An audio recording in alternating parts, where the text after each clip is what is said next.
समुद्र की सतह के नीचे एक अद्भुत और विविध जीवन का संसार छिपा हुआ है। यहाँ रंग-बिरंगी मछलियों और अनगिनत समुद्री जीवों की भरपूरता हमें चकित कर देती है। इस विविधता में ओरका का सामना करना निश्चित ही एक रोमांचकारी अनुभव है। ये शानदार समुद्री स्तनधारी, जो समुद्र के हर कोने में पाए जाते हैं, शीर्ष शिकारी के रूप में जाने जाते हैं। जैसे ही हम समुद्र की गहराइयों में उतरते हैं, पानी का दबाव बढ़ता जाता है। 330 फीट की गहराई पर पहुंचते ही डाइवर्स को अतिरिक्त सावधानी बरतनी पड़ती है, क्योंकि यह स्थिति चुनौतीपूर्ण होती है। इसी गहराई में जापानी मकड़ी केकड़े का अद्वितीय रूप देखने को मिलता है। इसकी लंबाई और लंबे पैरों के कारण यह अन्य केकड़ों से अलग दिखता है। इसके शरीर की चौड़ाई महज 1.5 फीट है। जहां एक और नीली व्हेल पृथ्वी के सबसे बड़े जीवों में से है, वहीं वे गहरे समुद्र में तैरने की बजाय उथले जल में रहना पसंद करती है। यह उनके शिकार करने के तरीकों को भी प्रभावित करता है। गहरे समुद्र में पहुंचते ही हम अंधकार और अत्यधिक दबाव का सामना करते हैं।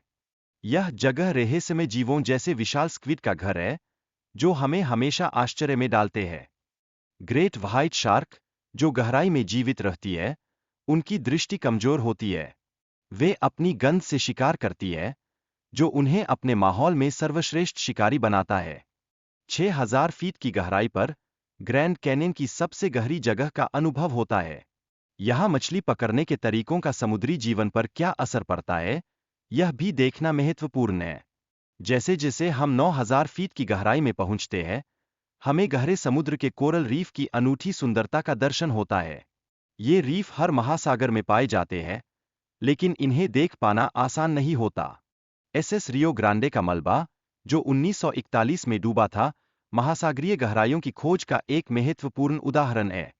इसे 55 साल बाद खोजा गया, जो अधिक से अधिक खोजों को प्रेरित करता है। स्नेलफिश की कहानी भी कम रोचक नहीं है। ये अद्भुत जीव 26,000 फीट की गहराई पर पाए जाते हैं और अपने पारदर्शी शरीर के लिए जाने जाते हैं, जो उन्हें अत्यधिक दबाव में जीवित रहने की क्षमता प्रदान करता है। आखिरकार, चैलेंजर डीप, जो 35,853 फीट गहरा है, महासागरीय गहराइयों का सबसे रहस्यमय और गहरा भाग है। इसकी खोज विज्ञान के लिए हमेशा एक चुनौती और रोमांच का विषय रही है।